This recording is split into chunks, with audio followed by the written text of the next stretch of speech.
Good morning students. आज अपना topic है विद्युत फ्लक्स। विद्युत फ्लक्स क्या होता है? सबसे पहले अपन बात करेंगे विद्युत बल रेखाओं की। ठीक है, विद्युत बल रेखाएं क्या होती है? जो विद्युत क्षेत्र को प्रदर्शित करती है। उसी प्रकार से अपन यहाँ विद्युत फ्लक्स की बात करेंगे। विद्युत फ्लक्स विद्युत बल रेखाओं की संख्या ही होती है। ठीक है, इसको अपन कैसे डिफाइन करेंगे? किसी विद्युत क्षेत्र में अगर अपन कोई पृष्ठ या किसी सतह को स्थित करते हैं तो उस पृष्ठ से या उस सतह से लंबवत गुजरने वाली बल रेखाओं की जो संख्या होती है उसी को अपन क्या बोलते हैं? विद्युत फ्लक्स बोलते हैं। ठीक है, दोबारा रिपीट करते हैं कि किसी विद्युत क्षेत्र में स्थित किसी पृष्ठ से लंबवत गुजरने वाली जो बल रेखाएं होती है उन बल रेखाओं की जो संख्या है उसी को अपन क्या बोलते हैं? विद्युत फ्लक्स। ठीक है, इस विद्युत फ्लक्स की जो बात करें, विद्युत फ्लक्स को अपन फाई ई से व्यक्त करते हैं। विद्युत फ्लक्स को किससे व्यक्त करेंगे अपन? फाई ई से। यहाँ पे जिस तरह से अपने पास की कोई विद्युत क्षेत्र है, इस विद्युत क्षेत्र को अपन ने इन बल रेखाओं द्वारा प्रदर्शित किया हुआ है। ठीक है, इस विद्युत क्षेत्र में अगर अपने पास कोई पृष्ठ है, कोई सतह है, ठीक है, अपन इस सतह की बात करते हैं। इस सतह का जो क्षेत्रफल है वो क्षेत्रफल अपन यहाँ पे S या कैपिटल A उपयोग में लेंगे। ठीक है, अब अपन इस क्षेत्रफल की बात करें तो इस क्षेत्रफल की जो डायरेक्शन होगी वो हमेशा क्या होती है? सतह के लंबवत होती है। यहाँ अपन ने जो क्षेत्रफल है वो कैपिटल A वेक्टर लेते हैं। ये क्षेत्रफल किसका है? इस पृष्ठ का है जो विद्युत क्षेत्र में स्थित है। ठीक है, अपने पास यहाँ पे विद्युत क्षेत्र है E वेक्टर, जिसको अपन डिफाइन करते हैं। ठीक है, इस विद्युत क्षेत्र में ये जो पृष्ठ स्थित है, इस पृष्ठ से गुजरने वाली जो लंबवत बल रेखाएं हैं, ठीक है, तो जो अपन लंबवत बल रेखाओं की संख्या ज्ञात करेंगे वो बल रेखाओं की संख्या ही क्या होती है? विद्युत फ्लक्स होता है। ठीक है, तो यहाँ पे अगर अपन देखें, इसको अगर अपन अच्छे से देखें तो यहाँ पे अगर अपन ने इस पृष्ठ की बात करें, इस पृष्ठ का जो क्षेत्रफल सदिश है वो कुछ इस डायरेक्शन में है। यहाँ पे विद्युत क्षेत्र और क्षेत्रफल सदिश के मध्य जो कोण है वो अपन यहाँ पे थीटा लेते हैं। ठीक है, तो ये तो इसका क्षेत्रफल सदिश हो गया और ये विद्युत क्षेत्र की डायरेक्शन हो गया। ठीक है, ये वाला एंगल जो है वो अपन ने थीटा जूम किया है। यहाँ अगर अपन देखें तो इस पृष्ठ के लंबवत मीन्स क्षेत्रफल की दिशा में ये जो विद्युत क्षेत्र है, इस विद्युत क्षेत्र का जो घटक होगा इस क्षेत्रफल की दिशा में या इस सतह के लंबवत जो इस विद्युत क्षेत्र का जो घटक होगा, जो कंपोनेंट होगा वो होगा ई कॉस थीटा। तो यहाँ पे अपन अगर बात करें तो विद्युत flux phi E equal to जो होता है वो अपने पास ये विद्युत क्षेत्र ई कॉस थीटा और अपने पास जो क्षेत्रफल है इन दोनों का मल्टीप्लाई होता है।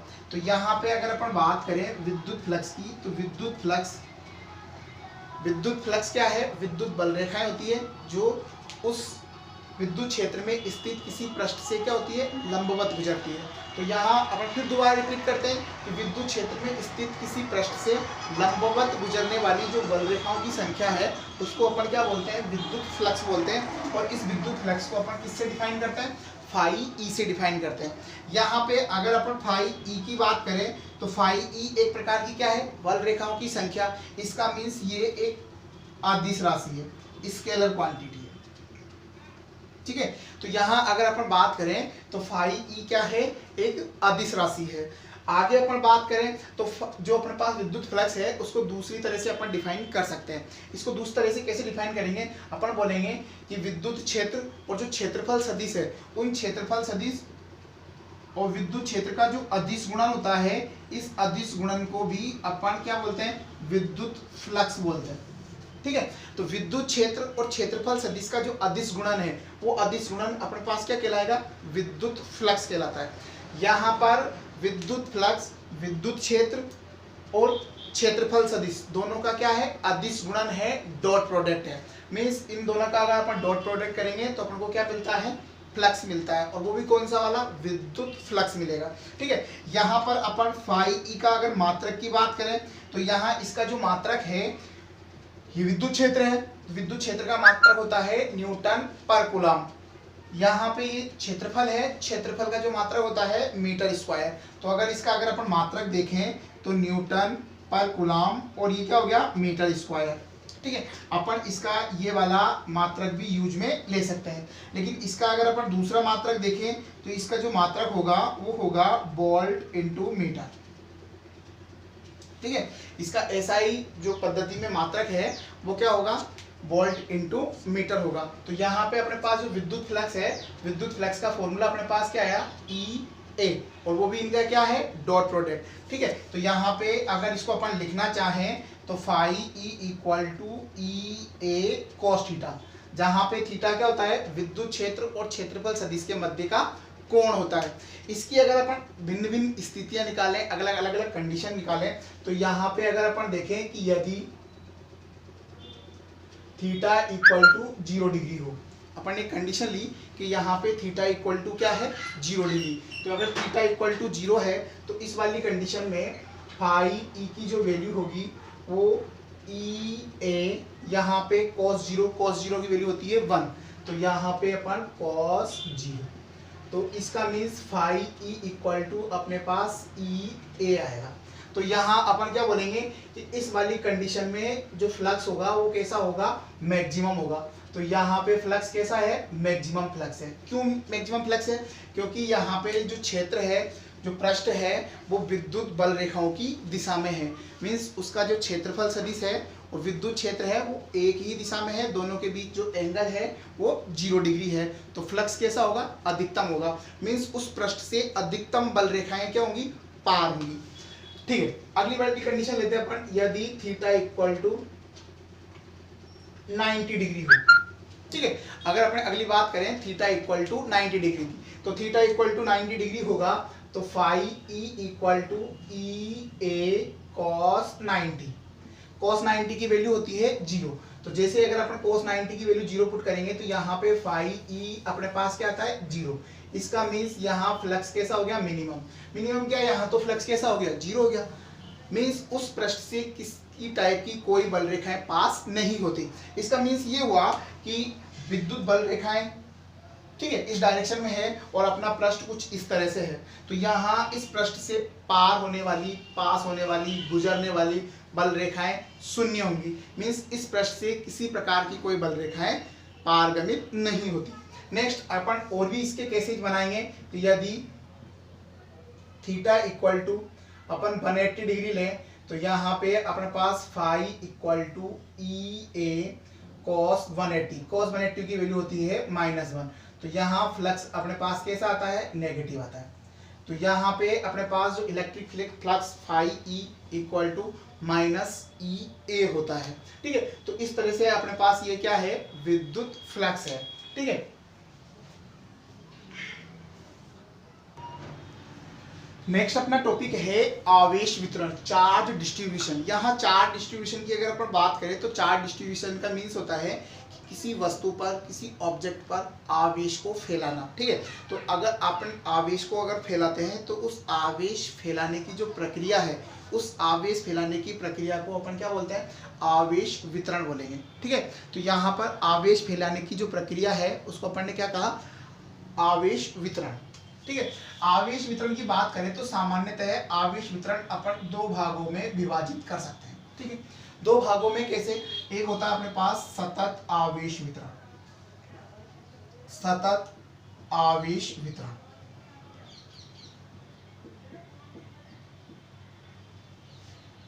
दूसरा अगर अपन बात करें तो दूसरे को बोलेंगे अपन असतत आवेश वितरण, असतत आवेश वितरण।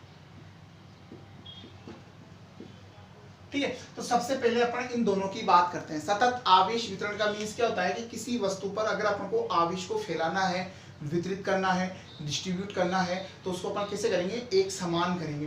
ठीक है, सभी जगह आवेश का जो घनत्व है वो कैसा रहेगा, एक जैसा रहेगा। तो उसको अपन क्या बोलते हैं, सतत आवेश वितरण। उसको कंटिन्यू अपन क्या करेंगे, आवेश को क्या करेंगे, फैलाएंगे, तो उसको अपन बोलते हैं सतत आवेश वितरण।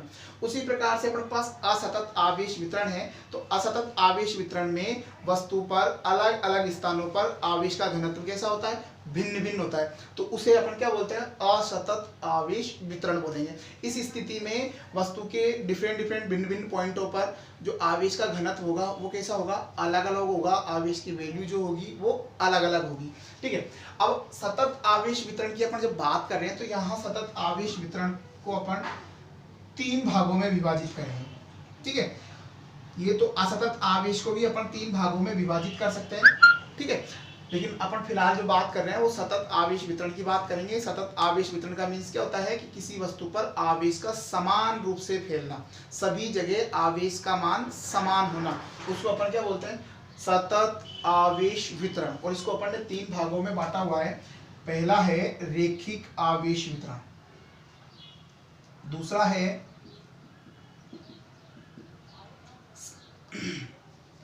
पृष्ठीय आवेश वितरण, और थर्ड वाला अपने पास है वो है आयतन आवेश वितरण।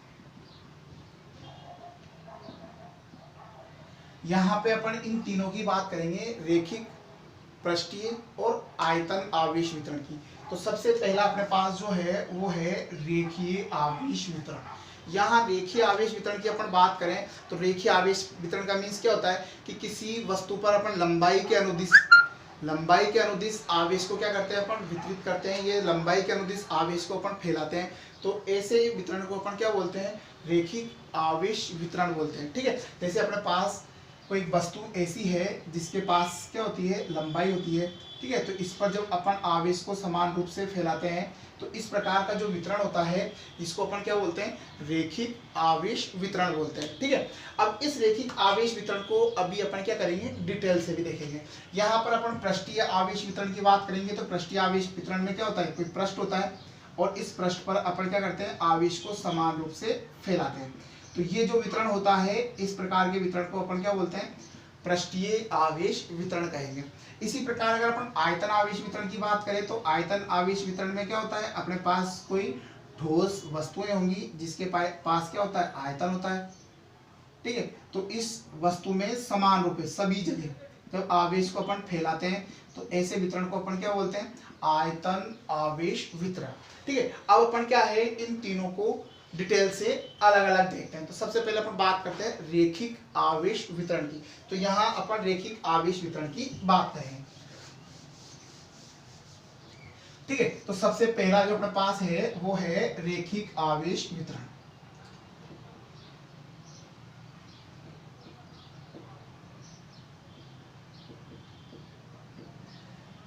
ठीक है, रेखिक आवेश वितरण का मीन्स अपन ने देखा कि कोई भी अपने पास अगर रेखिक वस्तु है, ठीक है, जिसके पास क्या है, लंबाई है, और उस लंबाई पर अपन क्या करेंगे, लंबाई के अनुदिश आवेश को समान रूप से वितरित करेंगे, विभाजित करेंगे या उसको ऊपर फैलाएंगे। ठीक है, तो ये अपने पास क्या है, एक वस्तु ली अपन ने जिसकी लंबाई अपने पास जो भी है, इस पर अपन ने क्या किया, कोई Q आवेश है, इस Q आवेश को अपन इसके ऊपर क्या करते हैं, समान रूप से फैलाते हैं। ठीक है, जब इसके ऊपर अपन ने आवेश को समान रूप से फैलाया तो अपन को क्या है, यहाँ पर अपन मान के चलते हैं कि इस पर अपन ने Q आवेश को क्या किया, फैलाया। ठीक है, अब अपन को यहाँ पर एक वर्ड आता है जिसको बोलते हैं अपन रेखिक आवेश घनत्व। इसके लिए अपन एक वर्ड की बात करेंगे जिसको अपन बोलते हैं रेखिक आवेश घनत्व। ठीक है, तो यहाँ अपन रेखिक आवेश घनत्व की बात करेंगे। रेखिक आवेश घनत्व होता क्या है, रेखिक आवेश घनत्व होता है एकांक लंबाई पर उपस्थित आवेश। ठीक है, अपन ने जैसे ये अपने को क्या है, अपन ने एक वस्तु ली रेखिक जिसकी लंबाई अपन ने L ले ली, इस पर जो आवेश है अपन ने वो क्या लिया, स्मॉल q लिया। तो यहाँ पर अगर अपन रेखिक आवेश घनत्व की बात करेंगे तो एकांक लंबाई पर उपस्थित आवेश मीन्स, अगर रेखिक आवेश घनत्व की बात करें तो रेखिक आवेश घनत्व बराबर क्या हो जाएगा, आवेश कुल आवेश बटा उसकी क्या हो जाएगी, लंबाई। ठीक है, रेखिक आवेश जो घनत्व होता है उसे हमेशा किससे व्यक्त करते हैं अपन, लैम्डा से व्यक्त करते हैं। तो यहाँ लैम्डा बराबर अपने पास कुल आवेश बटा क्या हो जाएगी, लंबाई।